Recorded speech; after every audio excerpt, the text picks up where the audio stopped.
A storm raged outside the city's gleaming hospital, but inside, a different kind of tempest brewed. Henry Carter, a single dad with tired eyes and strong hands, sat by his daughter Bridget's bed. The 9-year-old, frail but luminous, sketched intricate buildings on her blanket. Across town, powerful developer Silas Dante, oblivious to the human costs of his ambition, raised a champagne flute, celebrating his latest mega-project, Dante Towers. He praised its original sustainable design, unaware he was touting Henry's stolen dreams. That betrayal, years ago, had shattered Henry's life. Meanwhile, Silas's estranged daughter, Astrid Ward, a brilliant urban planner, clutched a hidden file, damning proof of her father's theft and the truth behind her mother's suspicious death. The storm was coming. Henry Carter, at 38, carried the quiet weight of a life built and then broken.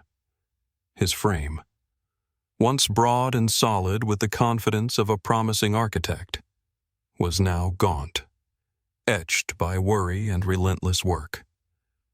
His days were a blur of handyman jobs, fixing leaky faucets and faulty wiring in other people's homes, while his nights were spent watching over Bridget, his 9-year-old daughter. She was everything he had left, a tiny, bright spark in a world that had taken so much. Bridget, with her wispy brown hair and huge, observant eyes, possessed an uncanny knack for seeing the beauty in things, even from a hospital bed. She loved to draw, her small hands constantly busy, filling sketchbooks with fantastical landscapes and, lately, highly detailed architectural designs.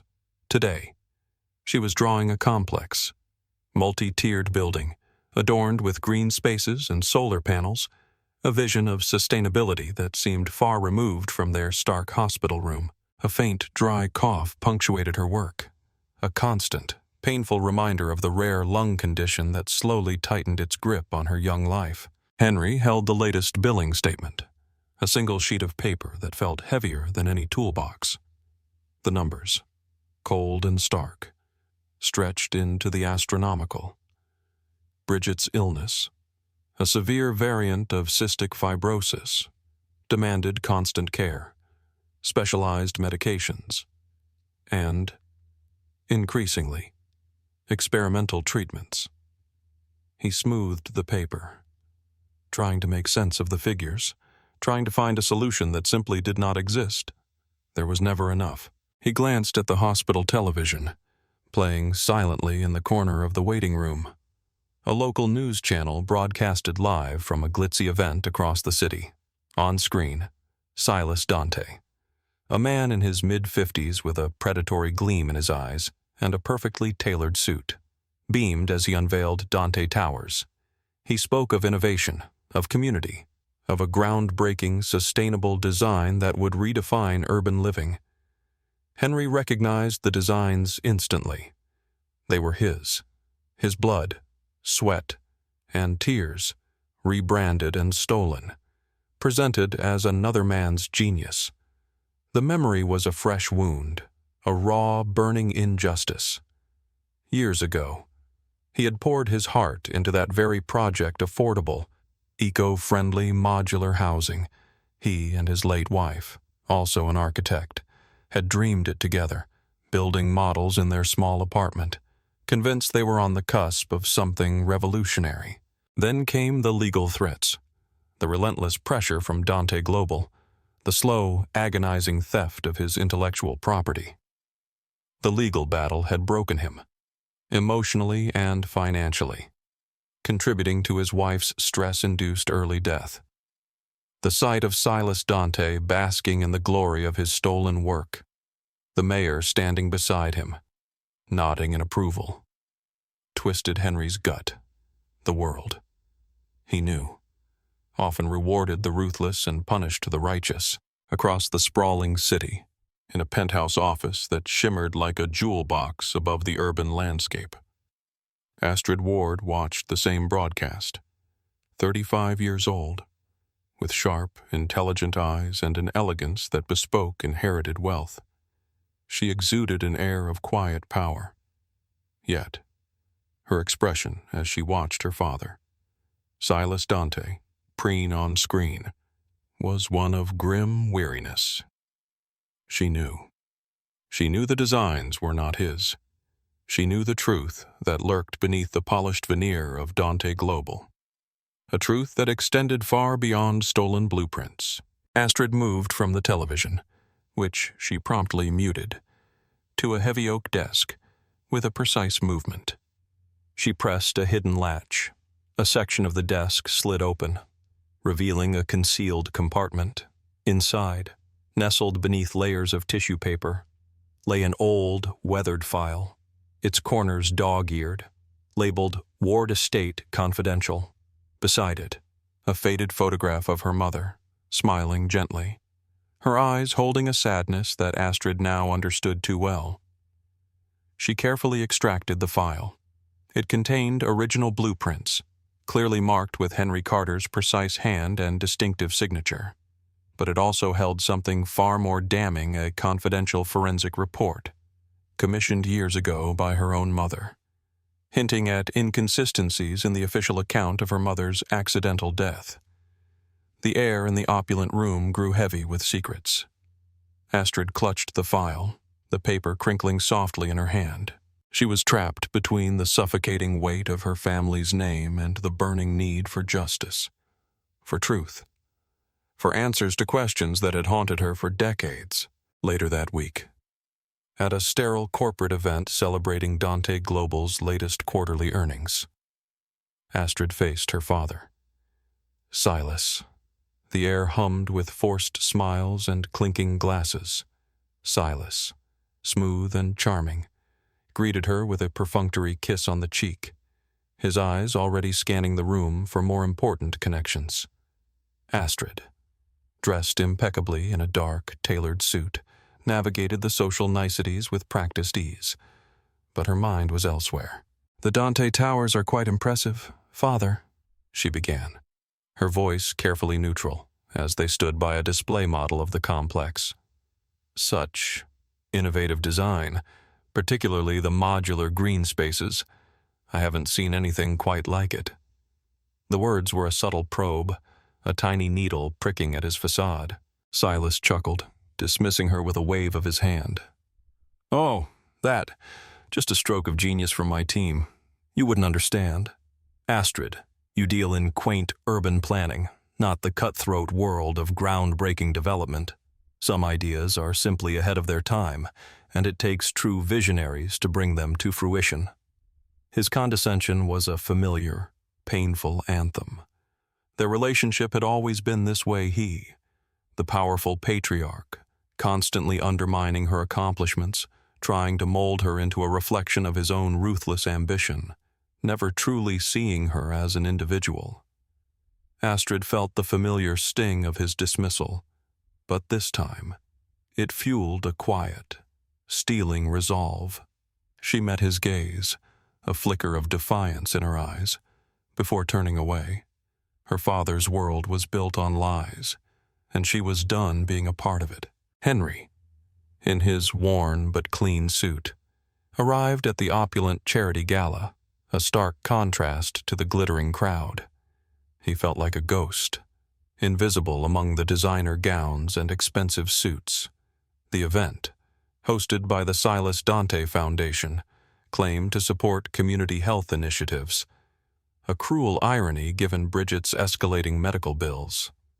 Henry clutched his worn portfolio, filled with Bridget's vibrant drawings and a desperate, handwritten plea for help. He saw it as a last-ditch effort, a single throw of the dice for his daughter. He tried to navigate the sea of impeccably dressed attendees, his eyes scanning for Silas Dante. The sheer scale of wealth in the room was overwhelming, a stark reminder of the chasm between his world and theirs.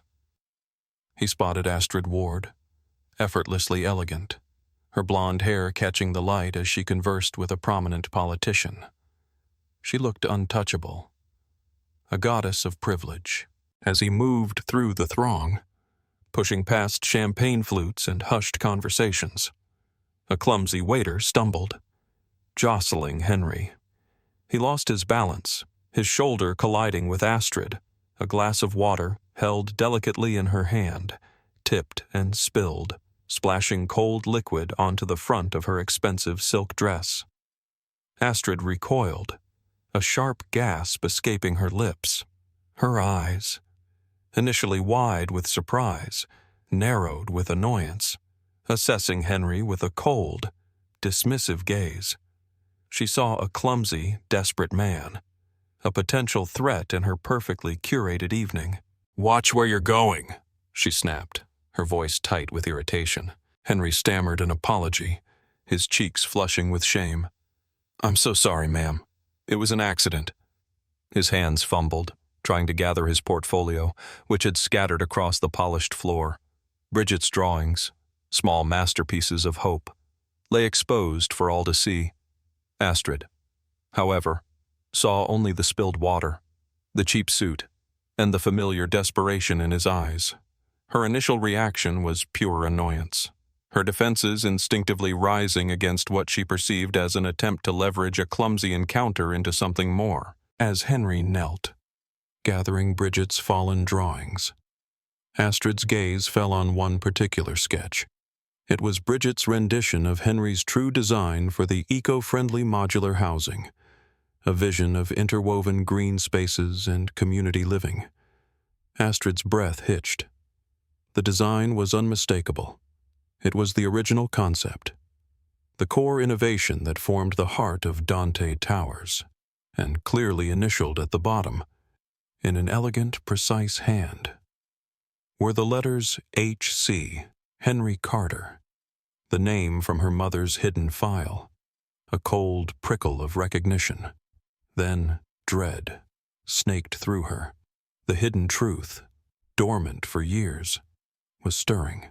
Henry finally managed to push through the crowd and corner Silas Dante near the stage, just as the powerful developer was accepting an award for his philanthropy. Henry's voice was hoarse with desperation, his words tumbling out in a rush. He pleaded for help, for Bridget, for a chance to save his daughter. He held up her drawings, vibrant proof of her spirit and her dwindling time. Silas, catching sight of Henry, his face momentarily contorted with a flicker of recognition, the broken architect from years ago, quickly composed himself. He smiled, a thin, patronizing curve of his lips, and put an arm around Henry's shoulder, as if consoling a distraught employee. But his words were laced with venom, delivered just loud enough for a few nearby reporters to hear. "Mr. Carter, I commend your dedication to your child, a noble sentiment. However, a child's health is a problem for the state, for public health initiatives, not for private enterprise.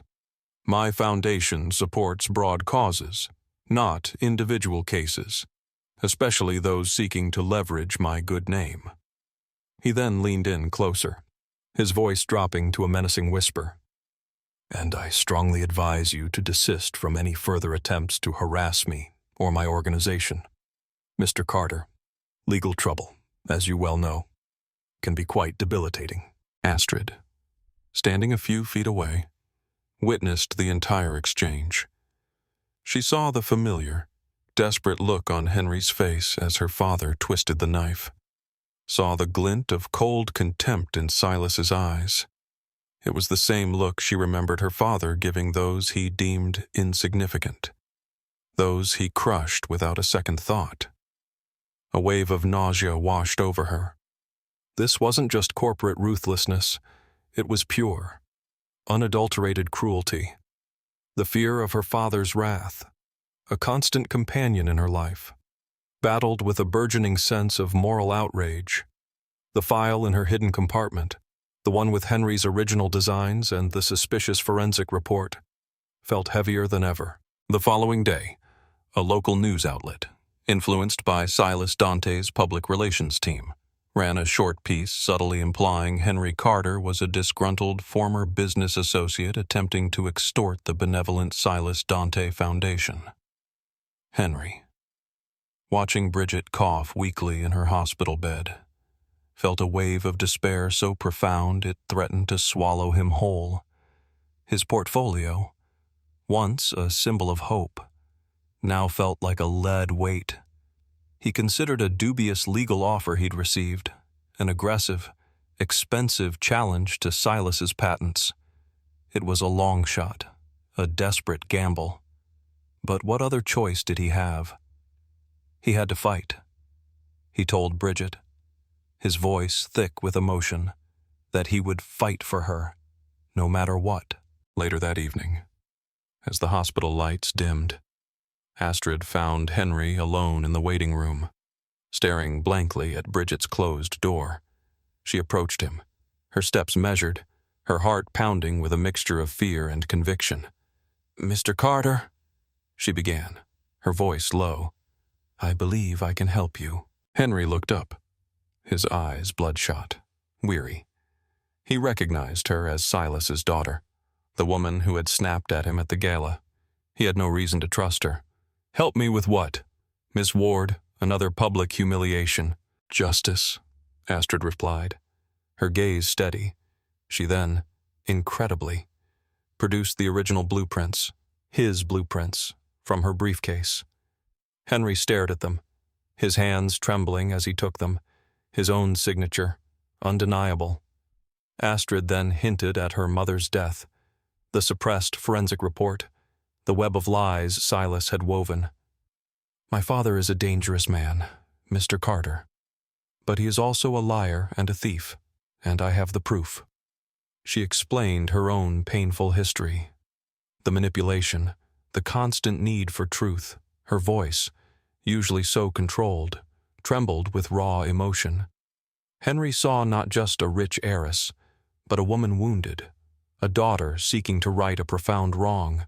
The true scale of Silas's deception, and Astrid's courage in confronting it, left him stunned. Henry, initially wary, studied Astrid's face in the sterile hospital light. He saw not the cold, unfeeling heiress from the gala, but a woman with deep, authentic pain in her eyes, a reflection of his own. He sensed her integrity, her desperate yearning for justice. He thought of Bridget, her small, frail body, her unwavering belief in his ability to fix things. He agreed to work with Astrid, but his voice was firm, resolute.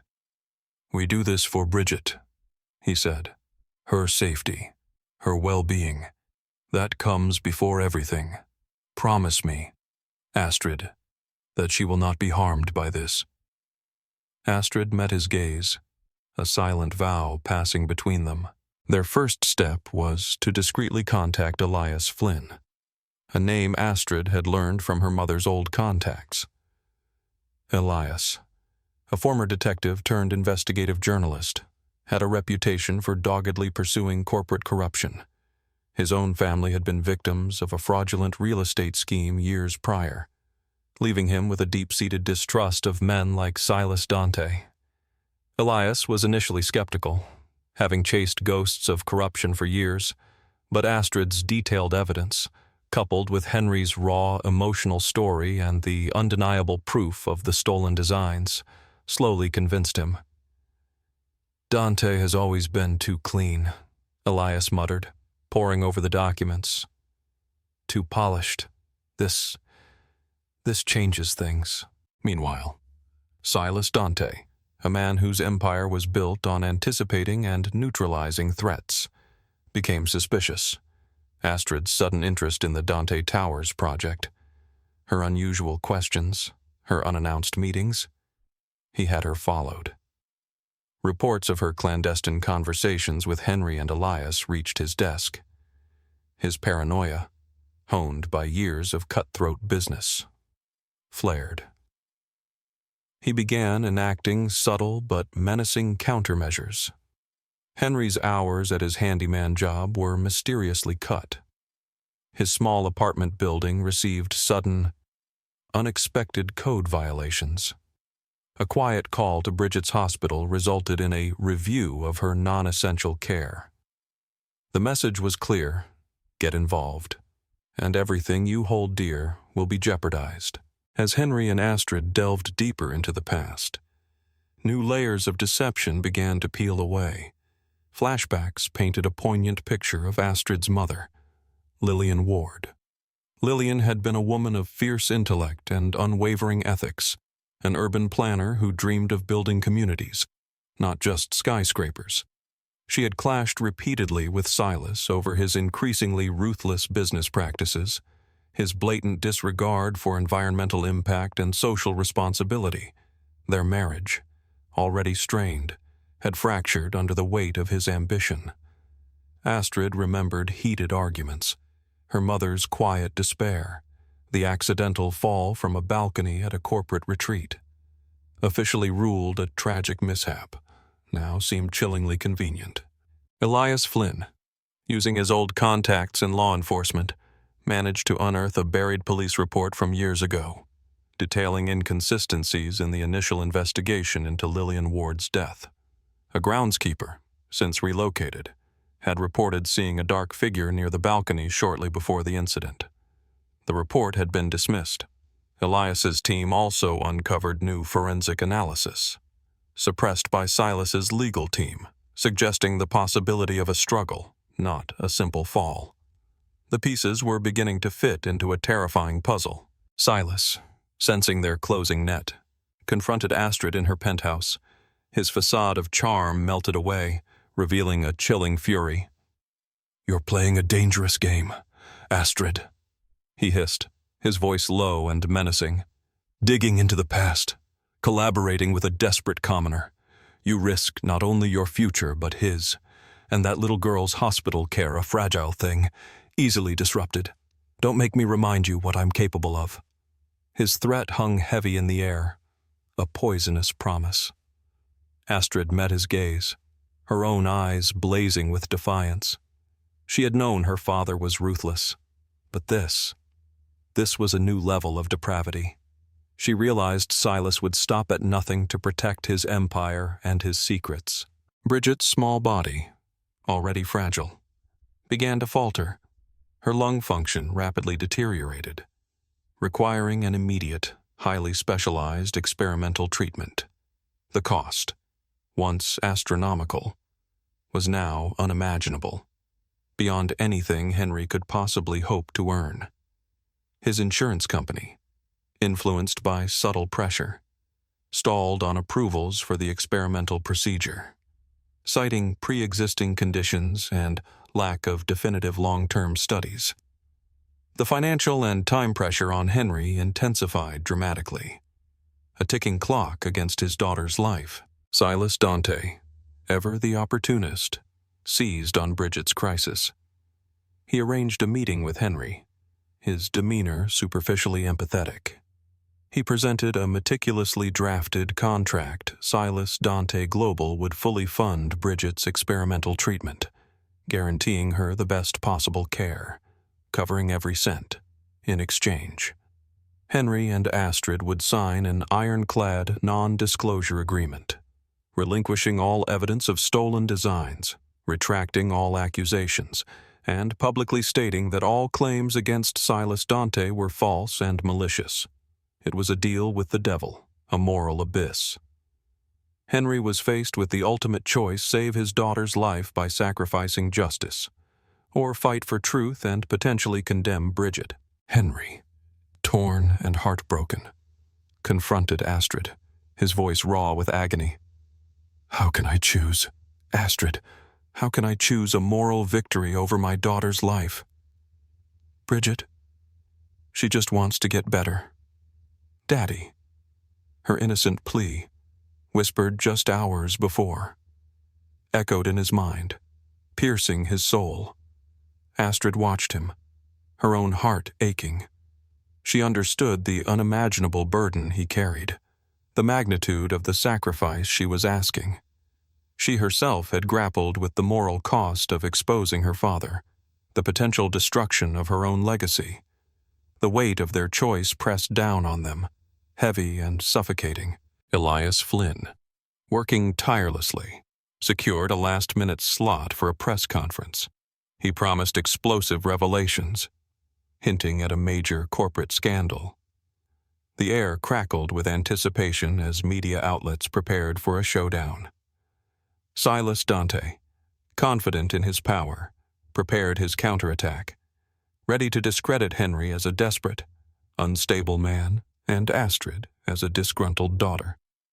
He believed his money and influence would easily quash any attempt to expose him. At the press conference, a tense crowd of journalists, lawyers, and concerned citizens packed the auditorium.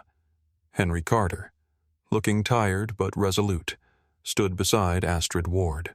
He held up Bridget's latest drawing, a vibrant depiction of his original sustainable design, now a symbol of stolen dreams. His voice, clear and steady despite his trembling hands, recounted his story, the years of silent suffering, the theft of his work, and then the ultimate betrayal. Silas Dante's offer to fund Bridget's treatment in exchange for silence. A collective gasp rippled through the room. Then Astrid stepped forward, her elegant demeanor now infused with a raw, powerful emotion. Her voice, usually so controlled, soared with conviction as she exposed her father. She presented undeniable proof of the stolen designs, meticulously detailing the corporate maneuvering that had erased Henry's name. She then, with tears streaming down her face, revealed the truth about her mother's death, detailing the suppressed forensic report, the inconsistencies, and the web of lies Silas had woven to cover his tracks. Elias Flynn, standing beside her, presented the irrefutable evidence, the damning documents he had unearthed. Silas Dante, who had been watching from a back room, burst into the press conference, his face contorted with rage, attempting to deny, to deflect, to shout down his accusers. But it was too late. The dam had broken. The media frenzy was instantaneous. Reporters swarmed, microphones thrust forward. The mayor, alerted to the escalating scandal, publicly retracted his support for Dante Towers. Silas Dante's empire, built on deceit, began to crumble. In the ensuing days, Silas Dante's carefully constructed world imploded. He was publicly disgraced, facing a barrage of lawsuits, criminal investigations, and the rapid unraveling of his business empire. The Dante Towers project, now tainted by scandal, was halted indefinitely. Astrid, though estranged from her father and facing the harsh glare of public scrutiny, felt a profound sense of liberation. A suffocating weight had been lifted. Henry, initially overwhelmed by the maelstrom, felt a fragile sense of vindication, but Bridget's health remained precarious, her experimental treatment still requiring substantial funding. Silas's offer, tied to the rejected NDA, was gone. However, the combined force of Henry and Astrid's courage, amplified by Elias Flynn's powerful reporting, galvanized the community. Local architects, ethical doctors, and even former employees of Silas Dante, inspired by their stand for truth, rallied. A legitimate fundraising campaign for Bridget, spearheaded by Elias's widely circulated article, garnered national support. Donations poured in, a testament to the power of collective action against injustice. Henry, filled with renewed hope, began to work with Astrid. Together, they established a foundation dedicated to ethical, community-led development. Built upon Henry's original sustainable designs for affordable housing, Astrid, channeling her expertise in urban planning, found her true calling, distancing herself irrevocably from her father's corrupt legacy. She was no longer merely her father's daughter, but a woman forging her own path, building a future grounded in integrity. Months later, the harsh hospital lights were a distant memory. Bridget, her new experimental treatment showing promising results, was recovering steadily. Her drawings, once tinged with the pallor of illness, now burst with vibrant colors, reflecting her renewed health and spirit. She was stronger, her cough less frequent, her laughter more robust. Henry and Astrid, bound by the crucible of their shared ordeal, found themselves deeply connected. their partnership, forged in the fires of adversity and mutual respect, blossomed into something profound. Henry's long-held dream of affordable, sustainable housing, once stolen, became a tangible reality with Astrid's ethical urban planning expertise. They moved into one of these new community homes, a physical embodiment of their shared values. One evening, the simple aroma of home cooking filled their new kitchen. Henry, Astrid, and Bridget sat around a modest wooden table, sharing a meal. Astrid, with a tenderness she had never known in her own childhood, patiently helped Bridget with her math homework, her hand gently guiding the child's. Henry watched them, a profound sense of peace settling over him. He saw the family he had lost, now rebuilt, stronger and truer, forged not by bloodline or wealth, but by truth, courage, and unconditional love. The empty spaces in his heart, left by grief and injustice, were finally filled. A brief, stark glimpse of Silas Dante flashed through the narrative alone in a stark, cold courtroom, stripped of his power, facing the full legal consequences of his actions, his empire in ruins, his legacy in tatters. A stark, desolate contrast to the vibrant new life Henry and Astrid had built. Henry, Astrid, and Bridget stood on the balcony of their new home, overlooking the thriving community they had helped build. The setting sun painted the sky in hues of orange and gold, casting long shadows. Bridget was drawing again, a new design for a community park, her small hand moving with confident strokes. Henry put his arm around Astrid, pulling her close, and they shared a look of deep understanding, of love that had weathered the storm and emerged stronger. The building Bridget had sketched on her hospital bed, a symbol of their collective dreams, now stood completed in the distance, a testament to the power of truth and the enduring strength of the human spirit.